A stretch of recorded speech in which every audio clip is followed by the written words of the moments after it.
Salut YouTube, bienvenue sur Manga Club. Aujourd'hui, on se retrouve pour un énorme bilan nouveauté de l'année 2024. Il y a énormément de titres qui sont sortis tout au long de cette année. J'en ai acheté quand même un certain nombre. Je crois que je suis aux alentours des 60. Donc voilà, ça fait pas mal de séries, mine de rien. Et du coup, je vais vous présenter toutes les nouveautés 2024 que j'ai achetées tout au long de l'année. Je vais vous présenter d'abord une quarantaine à peu près de titres que je vais vous présenter par mois. Et à la fin de la vidéo, je vous présenterai en premier les titres que j'ai vendus, parce qu'il y a certaines nouveautés qui ne m'ont pas convaincue, du coup je les ai directement revendus. Également les nouveautés que juste, pour l'instant j'ai pas encore pu les lire, donc je peux pas vraiment vous en parler plus que ça. Et je terminerai avec mes coups de cœur. Au total, il y a 16 séries que j'ai absolument adorées, que je vais continuer et que pour l'instant j'aime d'amour, en espérant que bien sûr les suites me convaincront. Alors pour moi, très peu de nouveautés bien au mois de janvier parce que j'ai seulement pris Laughing Under the Clouds chez Panini Manga, qui est une série terminée actuellement. Elle est déjà terminée en 6 tomes, donc voilà, tous les 6 tomes sortaient à peu près tous les 2 mois, on avait un tome qui sortait. Malheureusement, il me manque le tome 4 et le tome 6, donc je n'ai pas pu lire encore l'intégralité de la série, mais pour l'instant j'aime plutôt bien ceux que j'ai lus. Une autre série terminée, il s'agit des Secrets des Wilson, qui est du coup chez Cotoon, terminée en seulement 3 tomes. J'en ai déjà pas mal parlé parce que je crois que j'ai terminé la lecture au mois d'octobre, donc c'est plutôt récent quand même, mine de rien. Et c'est un petit webtoon, je trouve, qui change, qui avait une ambiance un peu enquête, etc. avec cette petite fille qui est héritière de son grand-père qui avait disparu avec des millions d'euros. Donc une petite enquête avec une ambiance un peu creepy. Franchement, je surkiffe la couverture de ce tome 1. Je vous laisse voir mes vidéos bilan lecture si bien sûr vous voulez en apprendre plus sur ces titres. Au mois de février, j'ai découvert Le Palais des Assassins de chez Ki-hoon. C'est une série qui est actuellement en cours avec 4 tomes. J'ai découvert également Igo no Kami de chez Vega Dupuis, et franchement ça c'était vraiment une belle découverte jusqu'à ce que je sache que c'était terminé en seulement 3 tomes et que finalement la fin est beaucoup trop abrupte. Donc encore une fois, si vous avez vu ma vidéo nouvelle Mangatech, je ne vous la conseille pas à cause de cette fin. Voilà, c'est fini en seulement 3 tomes et il y avait clairement matière à développer beaucoup plus. Donc j'aime, mais petite déception quand même. Ensuite, My Dear Detective, toujours chez Ki-hoon, qui est du coup un petit manga d'enquête, un peu de quartier, voilà, qui se passe dans les années 20 au Japon, où c'est une femme qui excelle dans ce style de petite enquête, mais qui malheureusement, dû à son statut de femme, a un peu de mal à s'affirmer, et elle va rencontrer quelqu'un, et ils vont devenir un peu un binôme. Pour l'instant, c'est mignon, c'est frais, ça manque peut-être un petit peu de vraie enquête, j'ai envie de dire, mais c'est actuellement en cours avec 3 tomes. Une très belle découverte chez Mangetsu qui est The Blue Flower and the Ceramic Forest, qui est clairement la romance qui m'a le plus convaincue, je dirais, de l'année, parce que c'est sorti au mois de février du coup, et c'est vrai qu'à cette période-là, il y a également L'Aigle écarlate et le Yeti qui est sorti, il y a Le Goût des fraises, enfin il y avait pas mal de titres comme ça, un peu mignons, il y a L'amour est dans le thé qui est sorti à peu près en même temps. Et des 3-4 titres là que je viens de citer, c'est vraiment mon préféré, voilà, en termes de slice of life romantique, je trouve que c'est le plus réussi, donc pour moi c'est une belle découverte. C'est une série qui sera finie en 10 tomes et il y en a actuellement 6 de sortie, donc franchement ils n'ont pas lésiné sur le rythme de sortie, et ça j'en suis très contente. Justement, j'en parlais juste avant, Le Goût des fraises, une série grand format terminée en 4 tomes de chez Kurokawa, une petite romance toute douce, toute mignonne, très fraîche, très douce, voilà, ça fait vraiment du bien au moral, mais ça manque un petit poil de développement forcément vu que c'est en seulement 4 tomes. Deuxième webtoon de cette vidéo, il s'agit de Business Proposal qui est édité chez Cotoon. C'est ma foi une belle découverte parce que c'est un vrai manga coréen, enfin c'est un vrai webtoon coréen j'ai envie de dire, parce que c'est vrai que les webtoons que j'ai tendance à lire c'est plus mondial on va dire, les auteurs sont pas forcément coréens, et du coup là c'est vrai que c'est une ambiance que d'habitude j'apprécie pas forcément, mais qui marche très très bien dans cette série où on a plein de quiproquos avec une jeune employée qui se retrouve à faire des dates avec son patron parce que elle est censée parce que sa meilleure amie est censée se fiancer avec lui et qu'elle veut pas parce qu'elle attend le grand amour, donc elle envoie sa meilleure amie au casse-pipe, et après il y a plein de quiproquos entre les deux, c'est très drôle, c'est très frais, c'est très marrant, c'est une série que je vais continuer. Chez Noévé Graphics, j'avais commencé Confidence Nostalgique avec ces 2 tomes sortis qui, ma foi, m'ont bien plu. Malheureusement, je pense que vous en doutez, mais Noévé Graphics a mis la clé sous la porte, donc on n'aura jamais la fin. Mais je vais quand même conserver ce titre parce qu'il m'a beaucoup plu. En fait, c'est une auteure de manga qui a fait en fait un appel à témoignages de femmes et d'hommes, mais je crois que c'est principalement des femmes, sur leurs expériences amoureuses et sexuelles également, qui du coup les a retranscrits voilà, dans ces recueils, et c'est super mignon et intéressant je trouve de voir tous ces points de vue différents qu'on peut avoir sur le même sujet. Donc voilà, donc une belle découverte mine de rien, même si j'aurai jamais la fin qui était en seulement 5 tomes en plus. Et pour terminer février, L'Aigle écarlate et le Yeti, sorti chez Naban, actuellement en cours avec 4 tomes. Et il sera terminé en seulement 10 ou 12 tomes, je me rappelle plus exactement, mais c'est à peu près dans ces eaux-là. C'est une belle découverte, je trouve que ce qui est bien, c'est que le contexte change vachement, parce que du coup on a un homme qui est plutôt un peu efféminé, qui réussit à convaincre une femme plus vieille que lui en plus, de faire un peu un test pour que ça devienne sa femme, et lui il vit dans le Grand Nord et il y a très peu de gens qui acceptent de vivre dans ces conditions qui sont assez dures, et là il va rencontrer Sieglinde qui elle va accepter d'essayer. Voilà, moi j'ai pas l'impression que c'est une romance. Certes on voit un peu un rapprochement entre les deux personnages, mais pour l'instant des 3 tomes que j'ai lus je vois pas de romance entre les deux. Il y a des moments mignons, mais pour y avoir à peu près les mêmes moments entre amis, il n'y a pas forcément de romance. Mais ce qui est très intéressant, c'est justement cette vie dans le Grand Nord, de voir toutes les habitudes qu'ils ont, qui sont très différentes de la vie citadine. Et c'est ça qui me convainc le plus dans le titre. Donc j'espère quand même que entre les deux, ça deviendra un peu plus romantique, parce que sinon je trouve ça un peu dommage, parce qu'ils vendaient ça comme une romance. Donc il faut que ce soit romantique, sinon il y a un petit côté déceptif. Mais à part ça, ça reste un bon titre good vibes. Au mois de mars, les récits d'Obana de l'autrice de Blue Exorcist sont sortis, qui est du coup un recueil d'histoires courtes dans ce format cartonné qui est vraiment très sympa. Moi j'ai adoré toutes les histoires qu'il y avait dedans, c'est un peu un truc sur les esprits, voilà, en thème principal. Et ma foi, c'était une lecture très sympathique et j'adore le format. Donc c'est un one-shot, donc c'est déjà terminé. Autre one-shot sorti au mois de mars, il s'agit de Silent Blue de la collection Moonlight de Delcourt Tonkam, qui est du coup un one-shot qui est ma foi très beau, déjà juste par sa couverture. Et en gros on suit une jeune fille qui plonge dans le cratère d'une météorite qui a en fait englouti une ville, et elle y vivait avant dans cette ville, et elle plonge à la recherche un peu de ses souvenirs. C'est très beau, c'est très poétique, j'aime énormément ce one-shot. Chez Mana Books, une nouveauté qui est Unnamed Memory, actuellement en cours avec 3 tomes. Le 4e sort au mois de décembre. Oui, parce que je tourne cette vidéo, on est à peu près le 6-7, on est le 7. Oui, on est le 7 décembre, donc le tome 4 vient tout juste de sortir. C'est un manga fantasy qui est absolument super cool. De base c'est un light novel, mais chez nous c'était la nouvelle édition qui l'éditait, et comme on vient de l'apprendre assez récemment, la nouvelle édition met aussi la clé sous la porte, parce que voilà, plein de choses. Allez voir leur post Instagram si ça vous intéresse plus. Mais du coup, heureusement j'ai au moins la version papier qui m'a vraiment plu. Maintenant il faut que j'aille voir l'animé, parce que je pense que ça me convaincra tout autant. Mais on y suit un jeune roi qui a été maudit par une sorcière, qui décide d'aller s'adresser à une autre sorcière pour briser la malédiction. Et il tombe un peu sous son charme, il a un peu le coup de foudre, et il dit bah tiens, pourquoi ce serait pas toi ma femme, pourquoi ce serait pas avec toi que je fais des enfants, parce que sa malédiction l'empêche d'avoir une descendance. Et elle dit non, calme tes ardeurs, mais t'inquiète, je vais venir avec toi pendant 1 an et je vais essayer de résoudre ton problème, on verra si j'y arrive.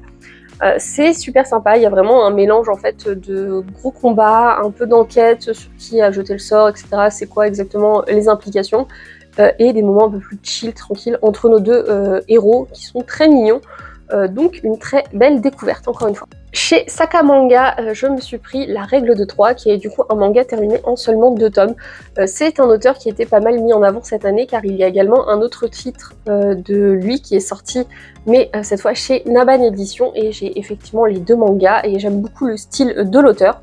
Et du coup ce petit diptyque se concentre sur un couple marié qui de base était plutôt un trio avec une 3e personne dans leur période lycée universitaire je crois, sauf qu'il y a un des garçons qui a disparu totalement de leur vie, et du coup il y a un peu en fait il hante un peu le couple dans le sens où l'autre homme qui du coup a fini par se marier avec la femme pense que s'il était resté dans le paysage, ce serait lui le mari de sa femme et que lui il serait juste resté un bon ami. Donc ça le hante un peu cette question et un jour ils vont croiser exactement son sosie dans leur ville natale et de là il y a un peu plein de sentiments qui vont être remués. C'est très prenant, c'est très mignon, le trait est très beau. C'est vrai que j'ai pas trop montré de planches jusqu'ici, mais généralement je les montre dans les vidéos achats.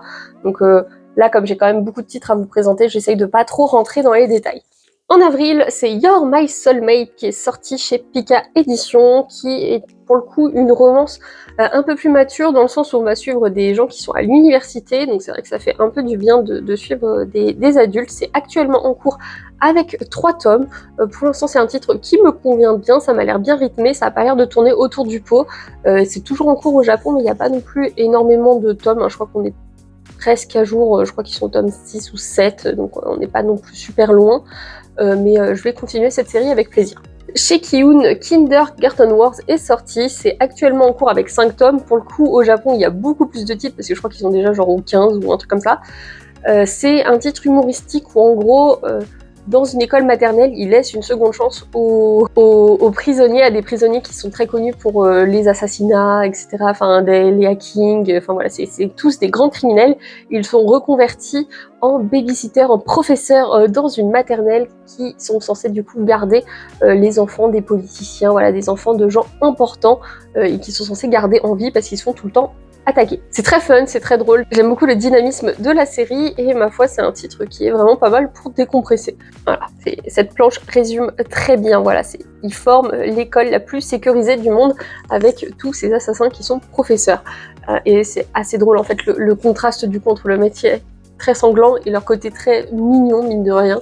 Chez Akata, ils nous ont sorti L'Auberge de la Vie, qui est un diptyque du coup fini en seulement 2 tomes. J'ai déjà les 2 tomes. C'est une lecture que j'apprécie énormément. C'est un petit côté recueil d'histoires courtes un peu, parce qu'on suit en gros des gens qui viennent sur un cap pour se suicider et on suit en fait qu'est-ce qui les a amenés à arriver là. Ils se confient à des gens qui tiennent une auberge et du coup on suit et les clients de l'auberge et les gens qui tiennent l'auberge. C'est très mignon, j'aime beaucoup ce genre de thématique et Akata sont très très forts là-dessus. Un titre découvert tout récemment parce que je l'ai lu hier tout simplement.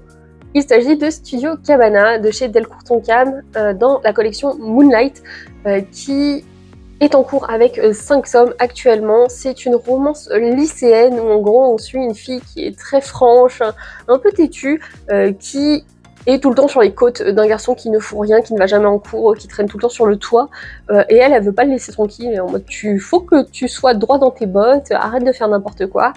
Et un jour elle va découvrir qu'en fait ce jeune garçon est également chanteur dans un groupe de musique et du coup ça va un peu les rapprocher, sauf qu'on comprend que lui il serait déjà amoureux de quelqu'un d'autre, mais on n'est pas exactement sûr parce que toutes ces chansons tournent autour de l'amour.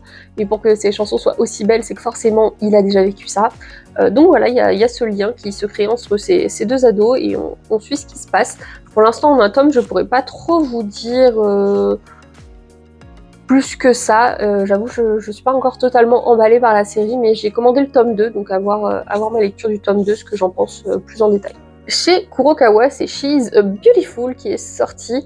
C'est un titre très intéressant, très mystérieux, qui parle d'une jeune fille qui se réveille à ses 24 ans, sauf que pour elle, son dernier souvenir date de ses 10 ans, donc elle a 14 ans de trou. Elle vivait dans un endroit fermé, voilà, qu'ils appelaient l'enclos, dont ils n'avaient pas le droit de sortir, et là elle se réveille dans le monde extérieur avec une de ses anciennes camarades, et elle ne comprend rien à ce qui se passe, sachant que tous les jours sa mémoire s'efface. Donc mine de rien, voilà, c'est un côté un petit peu angoissant, un petit côté enquête. C'est une série qui sera terminée en seulement 6 tomes, donc ça va être assez rapide, il y en a déjà 3 de sortie, donc ma foi, le genre de petit thriller que j'adore. On reste dans le thriller avec cette fois Réflexion de Kei Sanbei, qui est un de mes auteurs favoris, qui a fait du coup Erased et Icos. Cette fois c'est chez Pika Éditions, alors que jusqu'à présent toutes ces œuvres étaient sorties chez Kiun. C'est une série qui sera seulement en 5 tomes, donc c'est très bien, et il y en a déjà 3 de sortie chez nous, donc ça va être très rapide, et cette fois on est du coup sur un frère et une sœur qui un jour vont au parc d'attractions avec leur mère. Ils montent dans une grande roue et au même moment dans cette grande roue il y a également un assassin qui est en train de tuer une jeune femme et un éclair va tomber sur la nacelle et là le petit frère et le meurtrier vont échanger de corps. Et du coup, de là va s'en suivre un peu plein de rebondissements, parce que comme vous en doutez, il y a un adulte qui se retrouve dans un camp d'enfants, donc lui il est super content parce qu'il est en mode génial, la police ne pourra plus me choper. Et t'as le jeune garçon qui se retrouve dans un corps d'adulte qui ne sait absolument pas quoi faire parce qu'il a pas de papier, il a rien, il est paumé. Et voilà, il essaye de survivre comme il peut, tout en, bien sûr, essayant d'éloigner sa petite sœur de ce meurtrier, alors que bien sûr ils vivent ensemble, donc c'est compliqué. Et on termine le mois d'avril avec Vivre ensemble au-delà des mots, un titre actuellement en cours avec 2 tomes chez Naban, qui du coup est du même auteur que La règle 2-3 que j'ai présenté sur le mois d'avant, qui est tout aussi doux. J'aime beaucoup la thématique où en fait on suit des anciens camarades de lycée qui vont se recroiser une fois dans la vie adulte et ils vont commencer à vivre ensemble parce qu'ils apprécient mutuellement la compagnie l'un de l'autre, mais c'est vrai que du coup il y a plein de gens qui se posent des questions sur le fait que 2 hommes adultes vivent ensemble. Ils sont en mode mais du coup vous sortez ensemble, et eux ils sont en mode non on est amis. Ils font ouais mais vous êtes plus qu'amis pour vivre ensemble. Du coup il y a un peu ce quiproquo en mode il n'y a pas de terme pour désigner ce qu'ils sont. Ils trouvent qu'il n'y a aucun terme qui ne correspond à leur relation et du coup c'est pour ça que le titre Vivre ensemble au-delà des mots a été choisi, je pense, en France, et je trouve que c'est très représentatif, et pour l'instant j'aime beaucoup ce qui est proposé par l'auteur. Au mois de mai, Sword of the Demon Hunter est sorti chez Panini Manga, c'est actuellement en cours avec 5 tomes, donc franchement ça a été plutôt rapide en termes de rythme de sortie, c'est toujours en cours au Japon, et ma foi c'est une histoire qui me plaît vachement parce qu'on y suit un jeune homme dans un Japon féodal qui doit combattre des démons et un jour son village va se faire détruire. La petite particularité c'est que son village va se faire détruire par quelqu'un qu'il connaît bien et du coup on va suivre un peu cette spirale de vengeance. Voilà, il cherche à tuer du coup tous les démons et les tomes suivants en fait on va le voir errer dans le Japon parce qu'il ne peut plus vieillir je crois ou quelque chose comme ça. Et il cherche à enquêter sur tous les phénomènes paranormaux pour essayer de retrouver le démon qui est lié à la destruction de son village. C'est ma foi très prenant, très tranche de vie, malgré qu'il y ait des gros combats, il y a des parties où juste il discute avec des gens dans des restaurants et tout, c'est assez chill, donc je trouve que c'est très bien dosé dans ce titre, et j'aime beaucoup, franchement je suis fort contente d'avoir découvert cette série. Une série qui a beaucoup fait parler d'elle, c'est Love of Kill, qui est sortie chez Vega Dupuis, c'est actuellement en cours avec 3 tomes, et ce sera fini en 12. C'est une série où j'avais regardé l'animé qui ne m'avait pas forcément plu alors qu'il a quand même fait grand bruit, j'avais pas même vu de gens dire qu'il était absolument génial, donc je me posais la question, donc je me suis dit je vais tenter le manga. Même en tentant le manga, je me suis encore un peu mitigée. La lecture des 2 premiers tomes m'a laissé un peu perplexe, un peu froide, genre je n'arrive pas à rentrer dans le titre, je trouve que les personnages ne sont pas attachants. Le 3 a commencé un peu plus à me convaincre, mais j'espère vraiment qu'au tome 4, ça y est, il va y avoir enfin un vrai déclic parce que pour l'instant c'est une série sans plus. Un titre de chez Asian District qui s'agit de Libra Zero, j'en ai parlé récemment dans ma vidéo achat où franchement ça m'a bien plu. On va être sur des combats, hein, ça va être un shonen en pur et dur sur des gens qui essayent d'empêcher la circulation de drogue, voilà, qui est fait par un clan de Yakuza tout simplement. C'est très simple, très efficace, il n'y a pas grand chose à dire de plus. Premier yaoi chez Kana, il s'agit de I Cannot Reach You, c'est actuellement en cours avec 4 tomes. C'est vraiment un petit doudou, voilà, c'est tout mignon, tout frais, on y suit 2 meilleurs amis depuis l'enfance. Il y en a un qui est très populaire mais qui est assez timide, qui est fou amoureux de son camarade, mais lui il le voit que comme un meilleur ami et les sentiments entre eux vont commencer un peu à s'embrouiller et du coup on va suivre ce qu'il en découle. Pour l'instant ça reste très doux, très mignon, il n'y a pas beaucoup de choses qui se passent non plus, mais ça avance quand même. Je trouve qu'en fait il se passe pas grand chose dans le sens où c'est un cadre très classique, voilà, ça se passe dans un lycée, les rebondissements sont prévisibles mais ça reste quand même réconfortant comme titre. On continue chez Kana avec The Ichinose Family's Deadly Sin, qui est par l'auteur de Le péché originel de Takopi, qui avait fait grand bruit l'année dernière. Cette fois, il revient chez nous avec ce titre qui sera terminé en 6 tomes. Actuellement, il y en a 4 de sortie. Et ma foi, c'est plutôt une belle découverte. On est vraiment, encore une fois, sur un thriller. Voilà, on va être sur une famille qui se réveille entièrement amnésiques à l'hôpital et quand ils vont rentrer chez eux, ils vont commencer à voir qu'il y a des choses un peu bizarres. Et au début, ils sont en mode « ouais, on va tous retrouver nos souvenirs, soyons positifs, soutenons-nous les uns les autres ». Et après, on va vite comprendre qu'il se passe des choses un peu cheloues. On se demande pourquoi, on se demande ce qui leur est arrivé forcément et qui ils étaient avant. Donc c'est très intéressant à suivre. Moi, j'ai lu que 2 tomes et j'ai vraiment hâte d'avoir le 3 et 4 pour en apprendre plus. On termine le mois de mai avec une sortie Megan qui est Kyuki no Adabana, une série qui sera terminée en seulement 4 tomes. Le 4e tome va sortir au mois de janvier, donc c'est bientôt. Mais de rien, pareil, ils n'auront pas charbonné sur la sortie.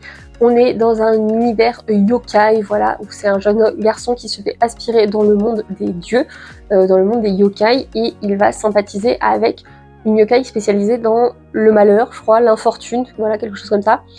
Et normalement, elle peut pas réaliser de souhait au vu de sa fonction, mais son rêve, c'est d'aider les gens. Du coup, elle va essayer de l'aider dans sa quête parce qu'il s'est fait aspirer par un trou noir et il y a d'autres yokai qui se sont fait également aspirer et du coup, on comprend qu'il y aurait une sorte de complot qui se passe dans le monde des yokai et ils vont essayer un peu d'éclaircir tout ça et de résoudre le mystère. Au mois de juin, il y a Alice Kyoto Forest qui est sorti chez Delcourt Canton-Cam dans la collection Moonlight, qui est un titre terminé en seulement 2 tomes, et les 2 tomes sont sortis en même temps, il me semble. C'est une histoire assez mignonne, c'est totalement dans la lignée du catalogue, j'ai envie de dire, où on suit une jeune fille qui est orpheline, qui s'est fait recueillir par sa tante et son oncle, mais son oncle ne peut pas la voir en peinture, surtout qu'ils ont déjà énormément d'enfants, et il la voit clairement que comme un fardeau.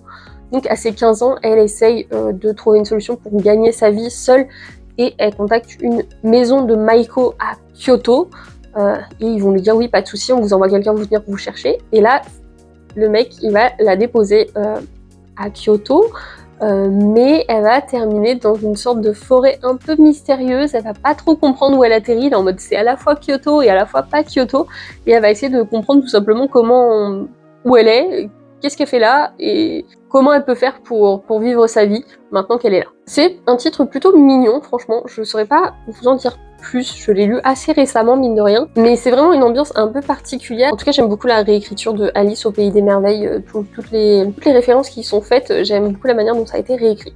Une très belle découverte du catalogue Kana, il s'agit de La vie d'Otama, un one-shot dans le catalogue Meilin. J'en ai parlé assez récemment, donc je vais pas rentrer dans le détail, mais on y suit une japonaise qui se marie à un italien. Ils travaillent tous les deux dans le métier de l'art et elle, on va suivre un peu toute son histoire parce qu'elle a vécu du coup toute sa vie quasiment en Italie et lorsqu'elle va devenir veuve, donc elle va être en fin de vie, sa famille va lui proposer de rentrer au Japon, mais c'est vrai que du coup elle a un peu de mal à se réhabituer à ce pays vu que maintenant elle est plus européenne que japonaise. Ensuite, au mois de juin, il y a Wakfu, la grande vague, qui est sortie, qui est du coup la suite, qui correspond du coup à la saison 5 de la série Wakfu. Je suis très très fan de cet animé, et du coup j'allais forcément prendre la suite. C'est ma foi un très bon tome 1 qui introduit bien le nouvel arc, et j'ai vraiment hâte d'avoir les prochains tomes entre les mains, même si au final il devait être que en format papier, et finalement, face à l'engouement des fans, il y aura bien une saison animée qui sortira. Un titre de chez Vega Dupuis, il s'agit de Gifted, actuellement en cours avec 4 tomes, et c'est une série pas encore terminée au Japon. Ça va être un titre plutôt enquête, on va suivre un jeune américain qui est un peu un génie, voilà, il est jeune, il a déjà vendu une boîte des millions d'euros, et du coup il fait ce qu'il veut, et maintenant il travaille dans la police de Tokyo, et un jour il va croiser un jeune adolescent qui va l'aider à résoudre une enquête, et il trouve ça un peu bizarre, du coup il va commencer à s'intéresser au passé de ce jeune garçon, et on va voir qu'il y a un peu un drame qui s'est passé, ses parents se sont fait assassiner, mais on sait pas trop par qui, et en gros il va y avoir une sorte de pacte qui va se créer entre les deux. Le jeune lycéen met ses dons au service de la police de Tokyo et en échange, il est censé retrouver le meurtrier de sa mère. Ma foi, ça fonctionne très bien. Les enquêtes sont très classiques, ma foi, mais mine de rien, j'aime beaucoup notre duo. J'aime beaucoup à chaque fois la résolution des affaires, même si elles sont très rapides. Ça n'empêche pas que je prends du plaisir, donc c'est un titre que je vais continuer. On termine le mois de juin avec un titre français chez Kana, il s'agit de la boutique d'artefacts de Pacha Manga.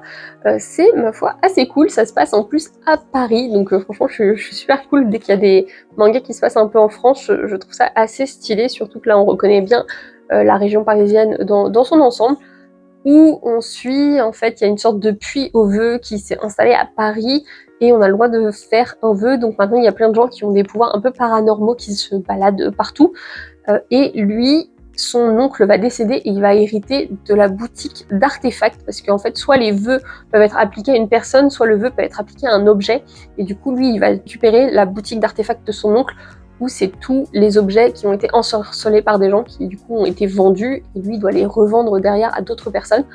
Mais il n'est pas certain de vouloir récupérer cette boutique, et au-delà de ça, il est un peu choqué par la mort de son oncle, qui pense qu'il n'est pas forcément naturel. Donc voilà, il y a un petit côté enquête, il y a le côté un peu mystique des vœux, etc. C'est franchement pas mal. Pour l'instant, il y a 2 tomes de sortie, et c'est une série que je vais continuer.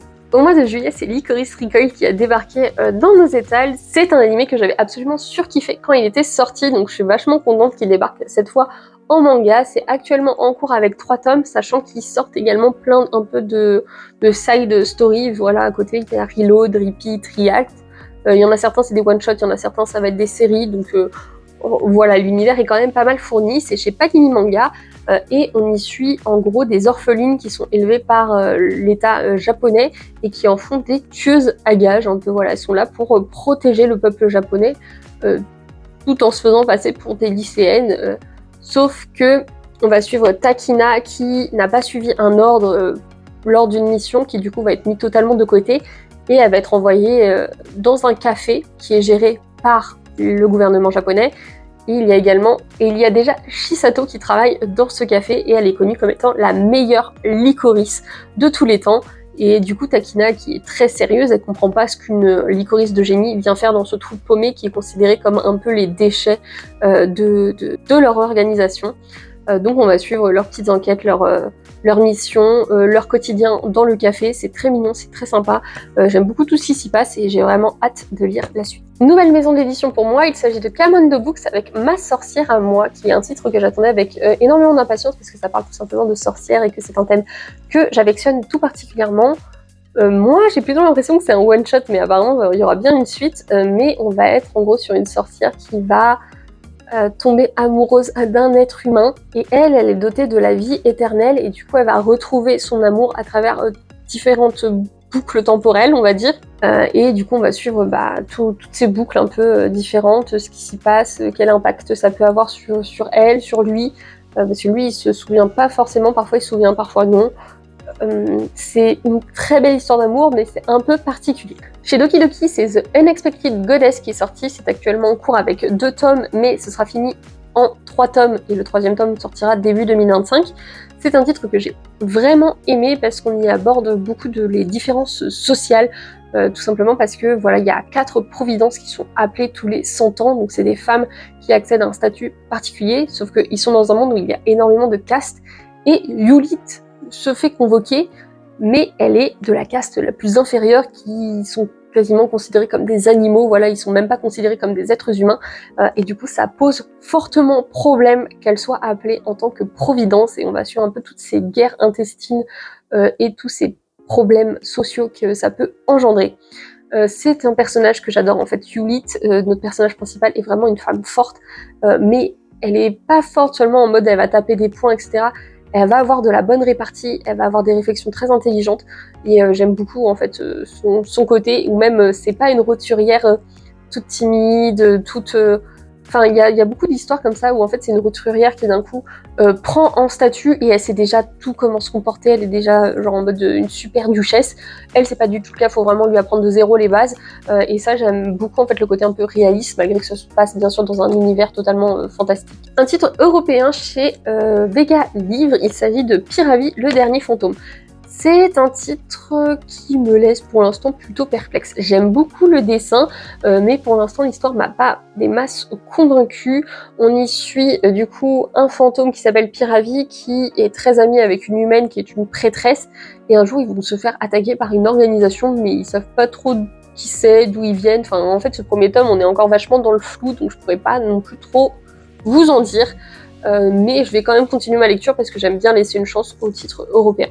On termine le mois de juillet avec All Guys Mixer de chez Soleil Manga, qui est un petit tranche de vie très humoristique que j'aime beaucoup, où on suit 3 garçons qui sont invités à un date, et au lieu de se retrouver face à 3 femmes, il se retrouve face à 3 hommes, et là il se pose la question en mode c'est quoi ce date, c'est quoi ce truc bizarre? Et en fait les filles qui les ont invitées, elles travaillent pour tout simplement un café de travestis, et du coup elles sont très souvent grimées en hommes, et elles sont grave la classe. Généralement toutes les filles se retournent sur elles, etc. parce qu'ils ne savent pas, bien sûr, que ce sont des femmes vu qu'elles sont habillées en hommes, et c'est très drôle en fait du coup le contraste entre ces garçons qui de base étaient venus voir des filles qui se retrouvent face à des mecs et qui sont en mode mon dieu, ce mec, enfin cette fille habillée en mec est beaucoup plus classe que moi, et voilà il y a ce petit trope qui est très très drôle à suivre, c'est très humoristique.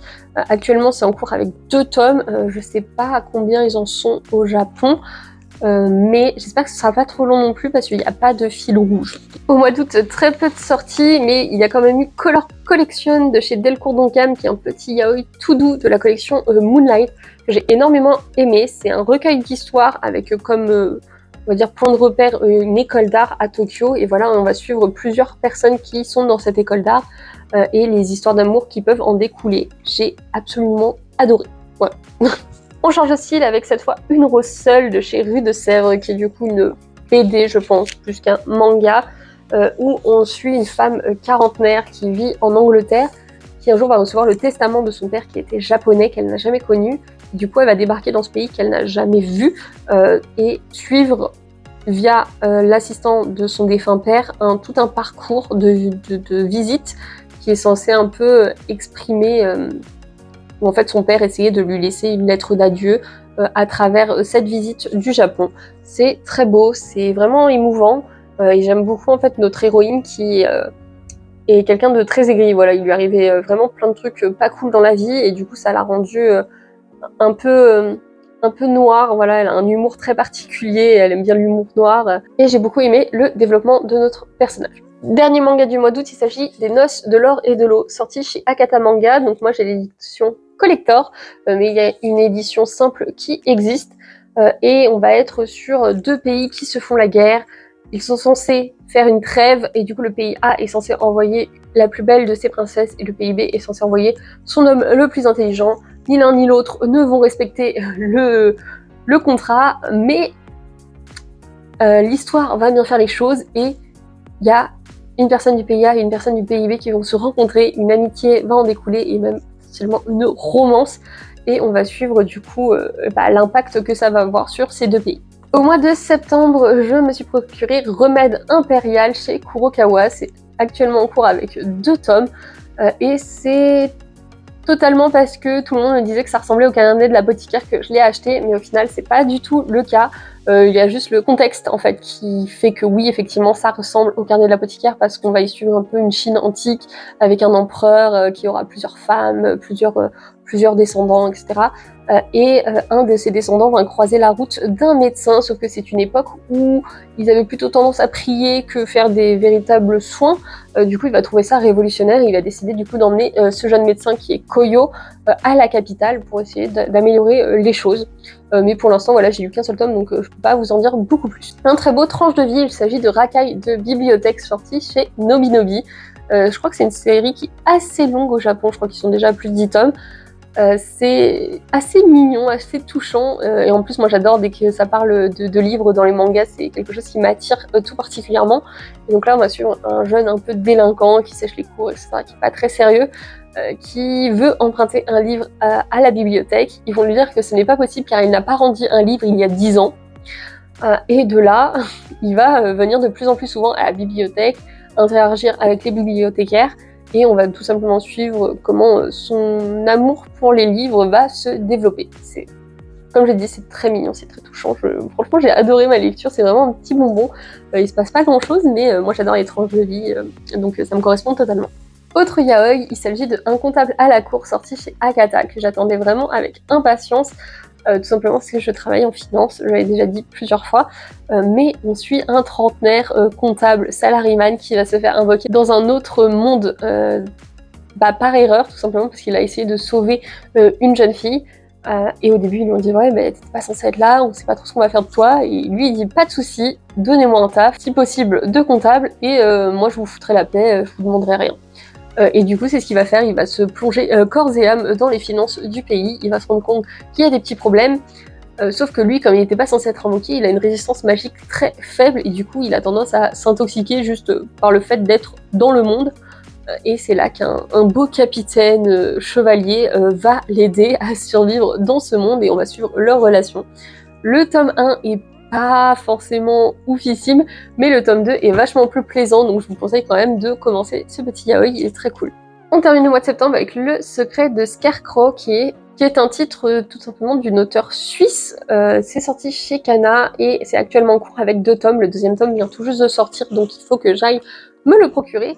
Et pour le coup, lui, c'est une très belle découverte. Je me suis vraiment fait happer par l'univers où on est dans un univers un peu magique. Il y a une princesse qui va chercher à retrouver les Scarecrows, qui sont des sortes de mythes, de légendes, de gens qui combattaient les crocs, qui sont du coup les ennemis du pays et du monde entier en général. Et elle va finir par tomber sur un Scarecrow, mais qui apparemment aurait dormi très longtemps, et on ne sait pas pourquoi il dormait, on ne sait pas ce qui lui est arrivé, et lui aussi a perdu la mémoire, donc ils vont faire un travail d'équipe pour essayer de comprendre tout simplement ce qui s'est passé. Au mois d'octobre, Kipen est sorti, moi je l'ai reçu au mois de juin parce que tout simplement j'avais fait une commande sur Ulule, voilà, pour le projet de Louis San. Voilà, c'est un manga plutôt format webtoon d'ailleurs, même si c'est en noir et blanc. Du youtubeur Louis San qui est en partenariat avec une dessinatrice japonaise qui vit en France et qui fait d'ailleurs des cours de dessin, il me semble, dans une école. Et du coup, ça a donné ce manga. C'est ma foi très cool, c'est très shonen. J'aime beaucoup toutes les références qui sont parsemées tout du long dans la lecture. Et on suit du coup un jeune garçon qui a été élevé en France, mais ses parents étaient japonais. Le seul souvenir qu'il a d'eux, c'est un masque d'Anya, et il va décider d'aller au Japon pour essayer de découvrir ses origines, mais il va lui arriver plein de malheurs et on va suivre tous ses rebondissements. Le tome 1 était ma foi bien fourni, ça pose très bien les bases et je vais lire la suite avec impatience. Il me semble que c'est prévu en 4 tomes, mais c'est à confirmer. Et dernière nouveauté que j'ai achetée de l'année, il s'agit de Not My Fiancé de chez Akata Manga, qui est un yaoi qui m'a ma foi beaucoup plu. C'est un one-shot sorti au mois de novembre. Et du coup, pour la petite histoire, on suit un héritier d'un grand groupe qui est censé se marier pour faire plaisir à ses parents, mais lui, de base, il aime les hommes, il l'a jamais dit à ses parents, il a toujours dit qu'il ferait un mariage de convenance, et qu'il se rangerait une fois qu'il se trouverait une femme, même si il sait qu'il ne tombera jamais amoureux d'elle. On lui présente du coup une jeune femme, ça se passe plutôt bien, mais là, le grand frère, lui, ça passe pas. Il est en mode, lui, je le veux pas comme beau-frère, et il va un peu encaisser sur lui, il va vite comprendre que du coup, il est homosexuel, et du coup, il ne veut absolument pas que cet homme se marie à sa sœur, et de là, du coup, il y a une relation qui va commencer à se créer entre les deux. C'est assez rigolo, c'est assez sympa, ça va rapidement, forcément, vu que c'est un one-shot, mais dans l'ensemble, l'histoire était très plaisante. Donc voilà, je vous ai présenté toutes les nouveautés 2024 que j'ai achetées et qui je compte continuer dans l'année 2025, mais c'était pas forcément des coups de cœur. Je vais quand même mentionner du coup les titres que j'ai achetés mais que je n'ai pas encore lus, donc c'est pour ça que je vous les ai pas présentés. Je me munis de mon petit carnet pour vous les lire. Il me reste Chipponcho Sisters de chez Mangetsu qui est actuellement en cours avec 3 tomes et je viens tout juste de les commander, donc voilà, c'est pour ça que je peux pas vous les présenter, je les ai même pas avec moi. J'ai également commencé Les Cartographes de chez Komiku qui sera une série terminée en 3 tomes et les 3 tomes sont déjà sortis. Chez Meian, j'ai commencé Reincarnated into a Game as the Friends Hero qui est actuellement en cours avec 3 tomes. Alors en commandant le tome 4 de l'Aigle Écarlate, il fallait que je prenne un 2e titre de chez Naban, du coup j'ai décidé de commencer Magic Nail Art. De base je voulais prendre Heure Portrait de Femme, mais il l'avait pas. Donc je me suis tournée vers cette série qui me semble vachement originale et je crois que c'est Manga Cam qui en a parlé dans une vidéo où je voyais qu'il disait et c'était plutôt positif ce qu'il disait comme avis, donc je me suis dit pourquoi pas tenter. C'est du coup un titre actuellement en cours avec 2 tomes. J'ai également commandé Momo's Medical History qui est de chez Panini je crois, mais je suis vraiment pas certaine là de ce que je dis. C'est un titre également terminé en 3 tomes et les 3 tomes sont sortis. Et pour terminer, j'ai aussi acheté Ce vide au fond de moi. Je l'ai reçu il y a vraiment pas longtemps, mais je n'ai pas encore eu l'occasion de le lire, donc à voir ce que ça donne. Et cette fois, c'est chez Delcourt Tonkam dans la collection Moonlight. Deuxième petit aparté avec les nouveautés 2024 que j'ai achetées, mais qui ne m'ont vraiment pas plu et que du coup j'ai déjà revendu. Il y a Urbans, un titre français qui était un peu trop spécial pour moi, en fait c'était un peu trop comique et j'accrochais pas du tout au dessin, j'ai pas accroché à l'histoire, mais voilà, c'est chez Vega Dupuis je crois, je suis pas certaine, peut-être Ankama, comme c'est français. Mais en tout cas, c'est actuellement en cours avec 2 tomes. J'avais également commencé La Sainte Déchue et son fervent protecteur. J'avais lu les 2 premiers tomes et vraiment, ça m'avait vraiment pas plu. Je trouvais ça super plat. Donc j'ai préféré m'en séparer, mais c'était un titre assez enfantin en fait, je trouve. J'avais également commencé Skeleton Double chez Kurokawa avec ses 2 premiers tomes. C'était un shonen qui m'attirait pas mal, surtout le synopsis, et au final, lors de ma lecture, j'étais pas mal déçue parce que ça se passait pas du tout comme je le pensais. En webtoon, j'avais commencé La Manche Rouge chez Koda, je crois, mais pareil, on m'avait dit ça va être comme les carnets de l'apothicaire et tout, et au final, j'ai pas du tout accroché à nos 2 héros, que ce soit la fille ou le garçon. Du coup, j'ai tout de suite revendu dès ma lecture du tome 1. Ça, je vous en ai parlé dans un bilan lecture, mais j'ai lu les 3 tomes de Kill Logger, dont je me suis aussi séparée parce que c'est un titre non abouti, je dirais, qui n'est pas du tout fini, et du coup, j'avais pas envie de garder ça dans ma mangatech. Encore en 3 tomes, j'avais commencé Mémoire Fantôme, du coup, j'avais lu les 3 tomes de chez Akata Manga. Pareil, en fait, il y avait des côtés qui me plaisaient et d'autres non, et du coup, je me suis dit que je me le relirais jamais, donc c'est pour ça que j'ai préféré m'en séparer. J'avais également commencé C'est une belle journée pour un labyrinthe qui était un one-shot. Undead Girl Murder Farce chez Panini Manga, mais les enquêtes correspondaient pas du tout à ce que je voulais et je trouvais ça un peu trop tiré par les cheveux. Et plus Si Affinité chez Akata, qui est un titre terminé en 2 tomes, mais c'était bien, mais un peu trop enfantin, donc pareil, j'ai préféré les vendre. J'avais commandé sur Ulule Le Grand Maître de la Cultivation Démoniaque, ou sur KissKissBank, je me rappelle plus. Mais je l'ai acheté seulement parce que j'en avais énormément entendu parler, mais le manga m'a pas convaincu, enfin le webtoon. Du coup, pareil, j'ai revendu, mais je compte m'acheter le roman, par contre, parce qu'il paraît, il est mieux. Et enfin, tout récemment, je me suis séparée de Une longue route, vous l'aurez vu dans une de mes vidéos, dans ma vidéo bilan lecture, que je m'en suis séparée et pourquoi. Et également The Legendary Hero is Dead, parce que le titre m'a tiré, il était sur ma wishlist, et c'était juste en fait c'est juste un manga de gros obsédés, et ça parle vraiment que de ça, c'est vraiment horrible en fait. Au final, il n'y avait pas vraiment d'histoire, donc pareil, j'ai préféré m'en séparer. Maintenant que cette parenthèse est fermée, je vais pouvoir vous présenter mes 16 coups de cœur. Et pour le coup, je les ai classés par mon ordre de référence. Donc je vais commencer avec mon top 15, on va dire, parce que c'est 2 titres un peu similaires, donc je les ai mis ensemble. Et du coup, ça va aller jusqu'à mon top 1. En top 15, je vais placer Les Noces des Lucioles et Promise Cinderella avec leur premier tome, du coup, qui sont sortis au mois d'octobre, si je me trompe pas. Les 2 titres sont de Oreko Tachibana. Ça a fait grand bruit, on les a vraiment présentés en long, en large et en travers un peu sur tout Instagram, YouTube, etc. C'est 2 titres que j'ai beaucoup appréciés. En fait, j'aime beaucoup les héroïnes. J'ai une préférence, assez surprenamment, pour Promise Cinderella, alors que sur le synopsis, je pensais vraiment que ce serait Les Noces des Lucioles qui m'accrocheraient le plus. Mais comme c'est celui qui a été mis le plus en avant, je pense que du coup j'ai un petit côté déceptif par toute cette hype qu'il y avait autour du titre. Et Promise Cinderella, je ne m'attendais à rien, et du coup j'étais agréablement surprise. En 14e place, je mets Songe d'une nuit ambrée de chez Soleil Manga, c'est toujours en cours. C'est un titre dans la collection Gourmet, donc ça va forcément parler de nourriture, de bonnes boissons. On y suit une jeune trentenaire qui excelle dans son travail, mais qui du coup a du mal à se faire aimer dans sa compagnie. Et son petit plaisir, c'est tous les soirs d'aller tester un nouveau izakaya, un nouveau petit restaurant. Et là, elle va tomber sur l'ours polaire. Elle va y rencontrer le propriétaire qui peine à fidéliser ses clients parce qu'il est un peu dans une rue un peu cachée, un peu soum-soum. Et ça se voit que c'est un débutant en fait dans la gestion d'un restaurant. Et également, en autre client, va y avoir un photographe professionnel qui est extrêmement connu. Et les 2 vont se mettre en tête en fait d'aider ce restaurateur en échange de bons plats gratuitement dans le restaurant. C'est très mignon, c'est très tranche de vie. Et j'aime beaucoup en fait l'amitié qui se développe entre nos 3 personnages. Et en plus avec le côté nourriture, moi j'adore dès qu'il y a des petites recettes de cuisine, dès que c'est un peu une ambiance très conviviale, etc. Du coup ça m'a totalement convaincue.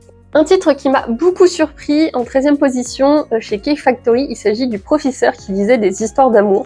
Le style graphique avait tendance à me rebuter, mais j'ai été finalement très touchée par cette histoire où on suit du coup un cinquantenaire, je pense, qui est professeur dans une université. Sa fille vit encore avec lui, il est veuf, et son petit réconfort, c'est les histoires d'amour qu'il peut lire en ligne. Il est notamment très très fan d'une histoire bien en particulier. et du coup il va faire la rencontre avec l'auteur qui est jeune, qui se sent un peu perdu actuellement, et en fait du coup il va y avoir un bel échange qui va se créer entre ces deux personnes. Et au-delà de ça, on va suivre également les gens qui l'entourent, donc une amie à lui qui est mariée, on va suivre également l'histoire un peu de sa fille, et je sais pas, j'ai trouvé tout ce qui se passait très beau, très touchant tout au long de ma lecture, et du coup j'étais obligée de le mettre dans ce top. En 12e position, je mets la nouvelle chef de clan parce que c'est une très belle surprise webtoon de chez Kotoon. C'est actuellement en cours avec 2 tomes. J'espère que la suite arrivera rapidement parce que je suis accro à cette série. Ce que j'aime beaucoup dans ce titre, c'est que bien que l'univers ressemble à beaucoup de choses qui ont déjà été faites, là on va vraiment se concentrer sur l'enfance de la jeune fille. Parce que voilà, comme je l'ai déjà dit, souvent dans ce style de titre, la fille se rend compte à genre 8 ans qu'elle a déjà vécu cette vie-là, qu'elle s'est fait tuer, qu'elle a une vie totalement injuste.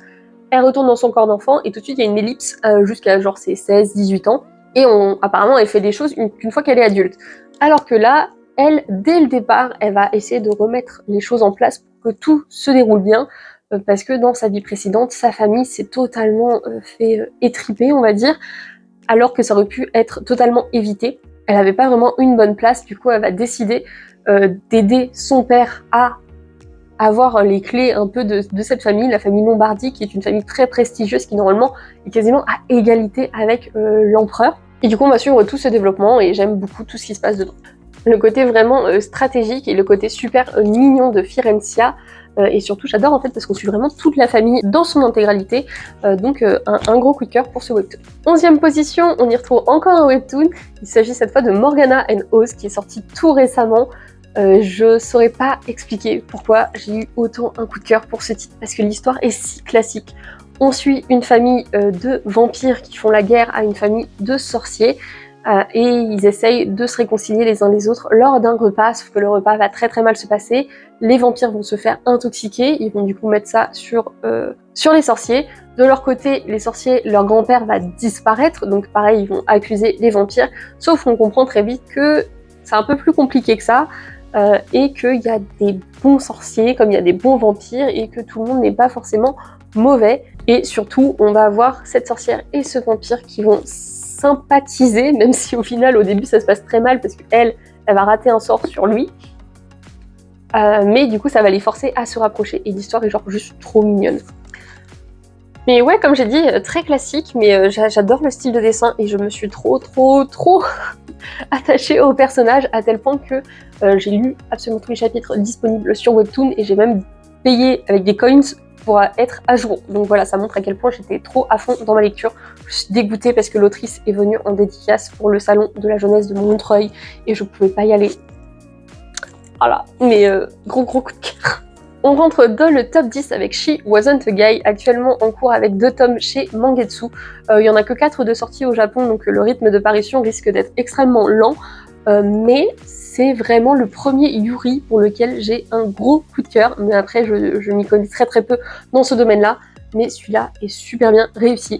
On y suit Aya, une lycéenne qui a un énorme crush sur son disquaire. Voilà, elle va souvent s'acheter du coup des disques, et il y a ce garçon qui lui vend à chaque fois ses titres préférés, sachant que Aya est fan de rock, alors que ses copines ont plutôt tendance à être dans la pop, donc c'est vrai qu'elle a ce petit décalage parfois, et là elle est trop contente de pouvoir parler de sa passion pour le rock avec quelqu'un, en l'occurrence Miyuki, sauf que ce qu'elle ne sait pas, c'est que Miyuki, c'est pas un homme, c'est sa camarade de classe qui est juste le pupitre à côté d'elle, sauf qu'elle ne s'en est jamais rendue compte. Miyuki, bien sûr, elle le sait, mais elle sait pas trop comment régler le quiproquo, parce qu'un côté elle aime beaucoup ses échanges avec Aya et elle a peur que le fait de se révéler casse ce lien. Donc on va suivre la relation entre ces deux jeunes filles, c'est super doux, c'est super mignon, le format est génial. Alors le seul bémol pour moi, c'est que c'est tout en vert et que ça me donne mal à la tête, même si la plupart des gens diront que c'est un point fort. Moi, c'est pas mon cas, mais en tout cas, les expressions des ados, leurs relations, c'est trop mignon, c'est tout doux, c'est tout frais, je suis en amour sur cette série. Top 9 avec Solo Camping for Two chez Soleil Manga dans la collection, encore une fois, gourmet. Voilà, c'est une sélection que j'aime énormément. J'adore quand ça parle de nourriture. Voilà, moi, mon amour passe par mon ventre. On y suit un trentenaire qui adore faire du camping solo. Il aime être, voilà, c'est un loup solitaire, il aime être tout seul dans la nature. Sauf qu'un jour, il va tomber sur Shizuku, qui essaye de camper seul, mais qui n'a absolument aucune base dans le camping solo. Et elle est désespérée, elle fait que des bêtises. Et elle va le supplier qu'il fasse du camping solo, mais à deux, le temps qu'elle apprenne toutes les bases. Au début, il est extrêmement réticent, sauf qu'elle va négocier pour lui préparer des bons petits plats, et il va succomber lui aussi via l'estomac, et dire bon ok, j'accepte qu'on fasse du camping solo à deux, ce qui n'a aucun sens. Du coup, on va suivre un peu le rapprochement entre ces deux personnes, sachant qu'elle a la vingtaine et elle est à l'université. Et on va commencer à rencontrer ses amis à lui, ses amis à elle. On va voir un peu tout ce qui se passe et ça va être bien sûr concentré sur les moments camping. Et voilà, ça va être vraiment concentré sur les moments les plus satisfaisants, c'est les moments où il goûte des nouvelles bières et où il mange de la bonne nourriture. C'est vraiment un manga feel good, good vibes, tranche de vie, comme j'aime. Top 8 avec Chronique de la mariée de Bretagne chez Kurokawa qui est actuellement en cours avec 3 tomes. Il y a le troisième, d'ailleurs je l'ai acheté tout récemment. C'est un titre historique qui se passe en France et j'aime énormément le contexte. On y suit ce jeune garçon qui est un héros, donc c'est-à-dire qu'il est censé compter les faits d'armes de ses maîtres. Et un jour il va être envoyé pour aller chercher la future femme du futur duc de Bretagne. Sauf que quand il va retrouver la demoiselle va l'envoyer chier bien comme il faut et va même lui dire que son objectif principal, c'est de tuer le futur duc de Bretagne et le duc de Bretagne, parce que d'après elle, c'est eux qui ont massacré sa famille. Ça pose bien les bases, lui il n'y croit pas, mais il dit c'est pas grave, mon maître m'a demandé de venir te chercher et de te protéger, donc c'est ce que je vais faire. Et du coup on va suivre leur enquête à travers cette France médiévale pour savoir qu'est-ce qui est arrivé en fait à sa famille, qu'est-ce qui s'est réellement passé et également sa quête de vengeance. C'est super intéressant, j'aime beaucoup le dessin très brut. Je trouve le coup de crayon assez brut, mais je trouve que ça va super bien à la série. Bref, la série est super originale, donc franchement, encore une fois, je pense que je le dirai à chaque fois, mais c'est un coup de cœur, hein. Il n'y a pas autre chose à dire. Top 7 avec Les héritiers d'Agion de chez Kana, actuellement en cours avec 2 tomes. C'est un titre français, l'autrice est Tipu Art, d'ailleurs je me suis fait dédicacer mon petit tome 1. Voilà, avec Gideon, ceux qui ont lu savent. C'est une surprise, c'est une très belle surprise en fait. Ce qui m'a plu dans ce titre, c'est vraiment l'univers en fait. L'univers est, je trouve, très bien construit et très bien fait. En gros, on suit un monde où les gens ont le droit de renaître une fois. C'est-à-dire ils ont le droit de se faire tuer et ils vont guérir et revivre et continuer à vivre.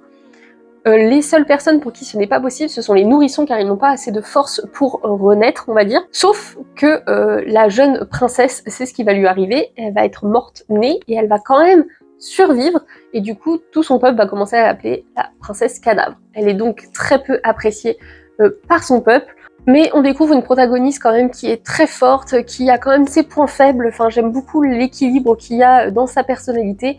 Et au-delà de ça, elle cherche à tout prix à retrouver sa mère qui a disparu. Tout le monde dit qu'elle est morte, mais elle est persuadée qu'elle est toujours en vie quelque part. Donc on va suivre cette petite enquête. Et dans le tome 2, elle va être envoyée en mission dans une autre ville, dans une ville frontalière. Et on va comprendre qu'il y aurait peut-être des complots politiques. Encore une fois, voilà, on est vraiment dans le genre de thème que j'adore. En tout cas, j'ai été vraiment conquise par l'univers, n'hésitez pas à vous pencher dessus, c'est vraiment super intéressant, et en plus c'est français, donc cocorico, allons soutenir nos auteurs. Et j'aime beaucoup l'agencement des cases et du dessin, même si j'ai un problème avec le nez de l'héroïne, ne me demandez pas pourquoi, j'ai un problème avec son nez. Voilà comment il est dessiné, ça fait un peu une patate. 6e position, on est aux portes de mon top 5. Il s'agit de Stunts de chez Glénat Manga. C'est une série terminée en 3 tomes. D'ailleurs, j'ai acheté le 3e tome, mais je ne l'ai pas encore lu. Donc, peut-être qu'il ne serait pas aussi haut si j'avais lu le tome 3, la conclusion. Mais en tout cas, ça a été une très très belle découverte. On est dans des enquêtes policières vraiment sanglantes cette fois. Et il y a quand même un petit twist un peu surnaturel. Mais le plot de base, c'est ensuite ce jeune garçon qui rêve d'être policier, de rejoindre son frère qui est lui déjà procureur à New York. Du coup, il va commencer l'école de police là-bas. Donc ils vont commencer à vivre ensemble et un jour ils vont être mêlés à une affaire absolument horrible, notamment le grand frère Jack va être accusé de meurtre. Sauf que l'histoire est beaucoup plus complexe qu'il n'y paraît et c'est là qu'on découvre qu'il y a ce qui s'appelle des ghost affaires où c'est des sortes de fantômes qui seraient impliqués. Et James, pour sauver son frère, on va dire entre guillemets, va décider du coup d'intégrer l'unité très spéciale qui gère les ghost affairs, parce que c'est une unité très sombre, très secrète. Ils sont pas vraiment super bien traités par les autres non plus. Mais voilà, on va suivre l'enquête et c'est vraiment, je sais pas, j'ai été grave accrochée par l'histoire. Je tournais les pages à une vitesse folle. Et on est vraiment sur un truc plutôt sombre, donc ça change des enquêtes un peu toutes lisses que j'ai pu lire, genre par exemple dans My Detective ou dans Gifted, qui sont quand même des enquêtes plutôt douces, on va dire, comparées à ce qu'on peut retrouver dans Stunts, qui est très prenant. Mon top 5 est peut-être pas une surprise pour ceux qui ont lu mes bilans manga et qui ont vu également mes vidéos achats, mais il s'agit de Rose Bertin, la couturière fatale, actuellement en cours avec 3 tomes chez Kazoku Siku.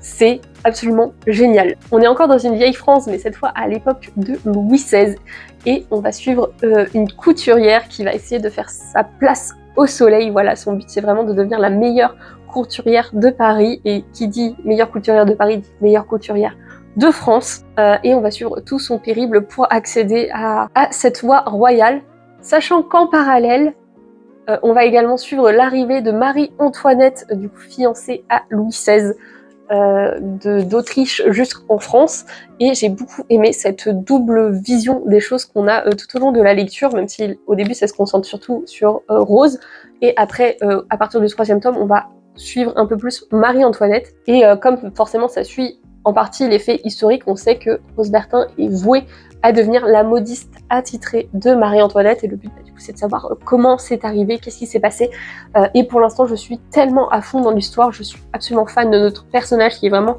une femme forte malgré l'époque à laquelle ça s'est déroulé, et je suis tombée littéralement amoureuse des planches, le dessin est sublime.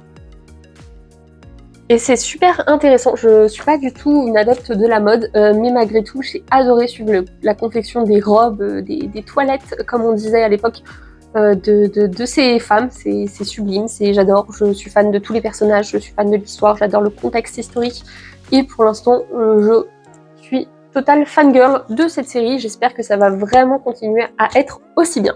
Une très grosse surprise, parce que je ne pensais clairement pas quand j'ai acheté ce titre qu'il serait dans mes coups de cœur de l'année. Il s'agit de The Warrior Princess and the Barbaric King. Je m'attendais à un truc très humoristique, très graveleux, mais en mode chill, détente, et c'est le cas, c'est très chill, c'est très détente, c'est un tranche de vie. Mais au final, ça vient bien au-delà de ça. On y suit une princesse qui est en guerre contre un autre pays, et c'est elle la meilleure chevaleresse de tout son pays. Sauf qu'elle va se faire battre par le roi de cet autre pays, et eux, leur coutume, c'est quand ils arrivent à battre une femme très forte, une chevaleresse vraiment d'exception, ils s'en font leur femme.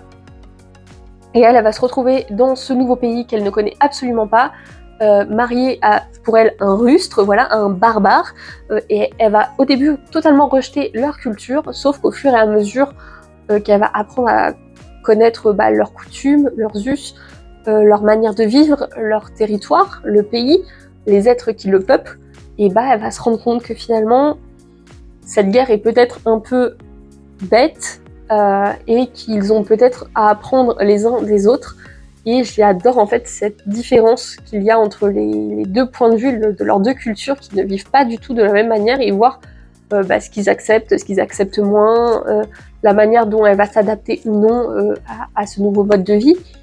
Et je vais trouver ça très touchant, et c'est parsemé en plus de moments assez mignons entre les deux, parce qu'elle au début elle rejette de bloc ce mariage, mais au final on se dit peut-être que finalement il y aura un rapprochement, et il y a beaucoup de pointes d'humour qui sont tout au long de la lecture, donc franchement je suis conquise par cette série qui ne paye vraiment pas de mine, hein, parce que je l'ai très très peu vu passer chez les gens, et en vrai je comprends, hein, parce que quand tu vois cette couverture tu te dis ouais c'est un hentai ou c'est une vraie série. Mais voilà, on est sur ce style de dessin. Encore une fois, c'est un dessin un peu brut, mais ça va très très bien au titre. Et voilà le style de surprise qu'elle peut avoir. Juste petit aparté, attention, il y a énormément de nudité quand même, mine de rien, dans le titre, même si c'est plus à but généralement humoristique. Quoique non, pas tant que ça, en fait, c'est juste, si elle va au bain, forcément tu la vois à poil, voilà, c'est pas forcément... Bien sûr, c'est un peu caché, mais dans l'ensemble, c'est plutôt cru quand même. En top 3, j'ai mis Anna et le prince d'Albion, un titre actuellement en cours avec 3 tomes de chez Nabhan, et encore une fois, c'est une super belle surprise. Je l'ai vu passer sur beaucoup de réseaux sociaux, et c'est vrai que c'est une sortie du début de l'année, mais j'ai tardé à la prendre parce que je me disais, ouais, ça m'a l'air un peu classico-classique. Au final, j'ai adoré ma lecture. J'étais en total fangirl pendant tout du long, à faire des petits cris, des petits bonds, et en mode j'étais trop excitée sur tout ce qui se passait. Donc j'étais beaucoup trop contente, et je me suis dit, pour réagir comme ça, c'est obligé que ce soit dans mon top. On y suit principalement Anna, qui a totalement hérité de son père en termes de caractère, car bien qu'il soit une fratrie de 4 ou 5, c'est elle la meilleure guerrière de toute la famille. Et son père était connu comme étant d'ailleurs un très très grand guerrier parce qu'ils sont proches de la frontière avec un autre pays et du coup c'était lui qui devait la protéger. À son grand dame, elle est censée se comporter comme une jeune femme de haute société, sauf que elle, ça ne l'attire pas du tout. Elle, ce qui l'attire, c'est les capes, c'est les épées, c'est combattre pour l'honneur. Et un jour, son père va partir sur le champ de bataille et il ne va pas en revenir. Et son frère va se faire également prisonnier. Parce que bien sûr son frère, lui, c'est pas son truc, les armes. Donc malheureusement, à cause de son statut de fils aîné, il a été obligé d'être envoyé là-bas. Et en gros, sa famille va du coup proposer un échange. Comme ses 2 autres sœurs sont fiancées, il me semble, ils vont proposer d'échanger Anna contre son frère. Donc elle va être envoyée à encore plus proche de la frontière, chez un duc en fait qui a changé de camp tout simplement. Sauf que là-bas, elle va rencontrer le prince héritier du peuple ennemi, et elle, son objectif, c'est de buter tout le monde. Sauf que ça va pas se passer comme prévu, et le prince va se dire que finalement, ils pourraient peut-être faire un pacte tous les deux et que leurs intérêts pourraient potentiellement se rejoindre en partie. Du coup, il lui propose de devenir sa femme. Comme je vous ai dit, classico-classique, mais il y a quelque chose dans le comportement de nos protagonistes qui, je trouve, te font vraiment ressentir l'histoire à fond, ce qui n'est peut-être pas le cas dans d'autres, et c'est surtout que là, je trouve qu'il y a des réactions très réalistes. Voilà, là, le fait que son père se soit mort sur le champ de bataille à cause de ce pays ennemi, elle veut pas du tout tourner la page, elle veut vraiment aller au bout de sa vengeance, et même ce prince qui la prend un peu de haut parce que c'est pas une fille totalement normale, du fait de son appétence pour justement les armes, etc. C'est assez sympa, le duo fonctionne extrêmement bien et on comprend tout de suite que le pays du prince est assez gangréné et assez comploté, donc tout ce que j'aime. Voilà. Et en plus de ça, il y a des petites touches de romance qui m'ont fait absolument bondir, donc j'adore. Encore une autre découverte qui est plutôt récente, il s'agit de Comme une famille, je vous en ai parlé dans mon achat manga, je vous en ai parlé dans mon bilan lecture, c'est un énorme coup de cœur, une série actuellement en cours avec 4 tomes chez Shiba Edition, c'est un manga qui m'a fait ressentir le plus d'émotions de toute l'année, c'est absolument sublime. Alors j'en ai déjà pas mal parlé, mais je vais quand même vous refaire le petit speech de base. On suit un homme qui se rend aux obsèques de son cousin, et là, il découvre que les enfants de son cousin, du coup, Thomas et Haru, sont en gros écartelés par la famille parce que personne ne veut les prendre, ou en tout cas pas les deux en même temps, et il va décider, même s'il les connaît pas, ou très peu, de les adopter. Sa copine, qui n'est pas sa femme, c'est important dans l'histoire, n'est bien sûr pas au courant, et il va rentrer de ses obsèques avec ses 2 enfants. Elle est autrice, elle est indépendante, elle travaille de chez elle et du coup c'est elle qui a le plus grand appartement parce qu'ils vivent pas ensemble. Du coup c'est elle qui va devoir un peu superviser tout ça et c'est elle qui va les accueillir chez elle. Bien sûr son copain va du coup s'installer lui aussi parce que il faut qu'il s'en occupe quand même à 2. Et du coup ce couple qui de base ne voulait pas d'enfants ni se marier se retrouve avec un adolescent et un jeune garçon de 5 ans et on va suivre comment toute la famille va s'adapter à cette nouvelle vie. J'ai beaucoup aimé la manière en fait dont c'est écrit. Je trouve que tous les sentiments sont très sincères, sont très bien retranscrits.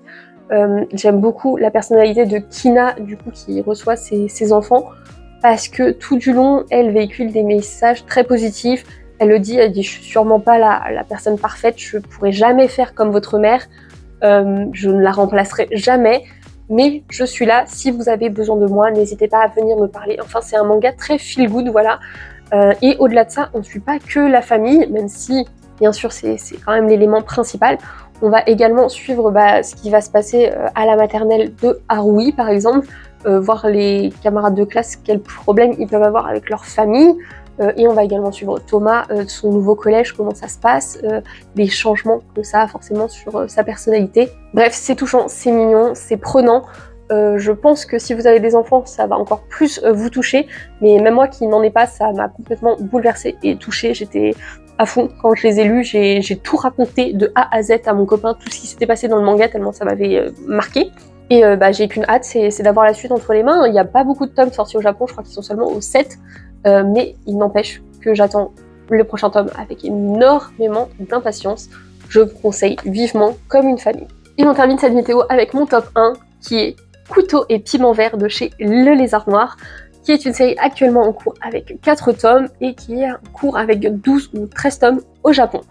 C'est mon plus gros coup de cœur de l'année parce qu'il y a un mélange très subtil de plein de thématiques très intéressantes dans ce manga. J'en ai déjà parlé plusieurs fois, ce qui paraît logique parce qu'on parle souvent plus de nos coups de cœur que de nos déceptions en général. Et ce titre est une véritable pépite. On y suit Ichika qui a 34 ans, qui est veuve des suites tout simplement de la Seconde Guerre mondiale, parce que voilà, c'est juste post-guerre. Et sa famille a prévu de faire un mariage arrangé avec un grand groupe d'hôteliers, parce que eux, c'est un groupe qui tient un restaurant, donc ils veulent faire une sorte de partenariat, mais ils veulent marier leur plus jeune fils. Donc elle est trop vieille, donc ils proposent à la sœur de se fiancer. Elle trouve que c'est très bien pour sa famille, etc.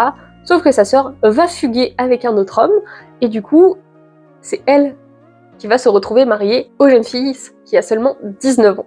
Donc déjà, il y a une grosse différence d'âge. Lui, il va être du coup envoyé dans sa famille, il va être intégré, parce que du coup, c'est lui qui va devenir le nouveau chef de famille du restaurant. Et en parallèle, Ichika, elle travaille pour un hôtel, elle est chef cuisinière sous les ordres d'un homme.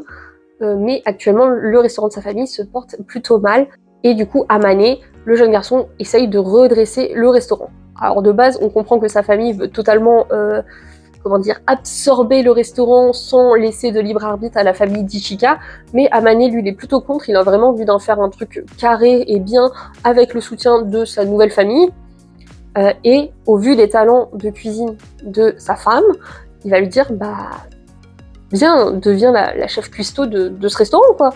Et en mode, ouais, mais je suis une femme, c'est compliqué, déjà que je travaille en hôtel, ça passe pas trop. Et il va vraiment la soutenir à fond. Et du coup, Ichika va reprendre les rênes de la cuisine de son restaurant. Et Amane va du coup devenir un peu le directeur et gérer et s'occuper de toute la partie gestion. Alors là, comme ça pourrait ne pas paraître aussi passionnant que ça, mais ce que j'ai kiffé dans ce titre, déjà, ça va être le contexte historique, parce que c'est après-guerre. Il y a les Américains qui occupent le Japon, donc du coup, il y a quand même un peu des tensions, mais ils sont quand même dans une période où ils essayent de faire en sorte que les deux nationalités s'entendent. Donc déjà, on va avoir plusieurs fois cet aspect-là qui va être démontré. En deuxième position, on va avoir la place de la femme, parce que c'est une époque pareille où du coup les mentalités commencent à évoluer, et avoir une femme chef, elle, c'est son rêve, mais comment c'est accueilli par les clients et par les Japonais et les Américains en général, on va voir que c'est pas si facile que ça.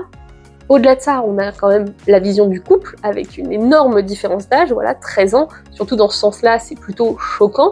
Lui, il est encore à Mané, il est encore à l'école, elle travaille, voilà, donc il y a quand même ce parallèle qui est assez particulier, mais on sent quand même qu'au fur et à mesure des tomes, ils vont finir par s'attacher l'un à l'autre. Et puis il y a la partie cuisine, on va vraiment avoir des vraies recettes de cuisine qui vont nous être présentées, qui sont super alléchantes. Moi, c'est, comme je l'ai déjà dit plusieurs fois dans ce top, c'est vraiment un côté qui me plaît et qui me séduit.